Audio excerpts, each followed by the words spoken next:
Hello and welcome to day 28. On this day, 1 year ago, I bought myself a gift. It was the first time I'd bought something for myself in a long time, and it wasn't an expensive or an extravagant purchase, but it was very important to me. And so this episode has been prompted by the purchase receipt of my brand new Bluetooth speaker. Now, I don't profess to have extensive music knowledge or even be a huge fan of one particular artist, but I do really enjoy listening to music. There are a few sides of my enjoyment with music. There's the side of me that loves to sing and dance along. I really love to dance, and that is something that I haven't done in public for a long time. Letting my hair down with my girlfriend seems like a memory of another life, and that hasn't anything to do with the COVID restrictions. I haven't been out dancing with my friends since before Mr. C, and whilst he and I may have been out dancing a few times early on in the relationship, it was all part of the love bombing, because once it had served its purpose in convincing me that we were made for each other, the suggestion of going out dancing was not one I would have been comfortable making for the fear of the repercussions.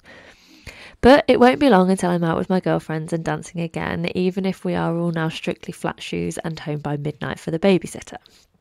Another thing I love about music is the opportunity to connect with the songwriter's emotions and imagine where they were in their life when they wrote the lyrics. There is a saying I absolutely love, and it will probably come up again through this series, but it is this: in grief there is much wisdom.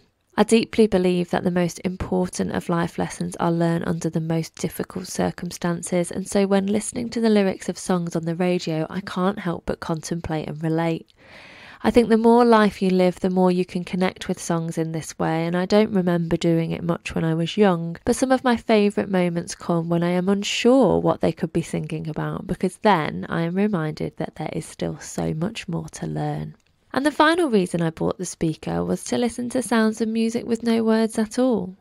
Sometimes when you have experienced emotional trauma, hearing song lyrics can be too difficult. It can trigger memories when you aren't in a place to process or remind you of emotions that you'd rather not feel at the time. And so, listening to what I used to affectionately call spa music is something, a bit like meditation, I had done on and off through my life. Listening to this kind of music is really easy, and it can have really amazing effects on your body and healing. Depending on what frequency the music is played at will depend what impact it has on your body. Some frequencies are good for concentration, others relaxation, and some can even open your third eye and connect you to your higher spiritual self.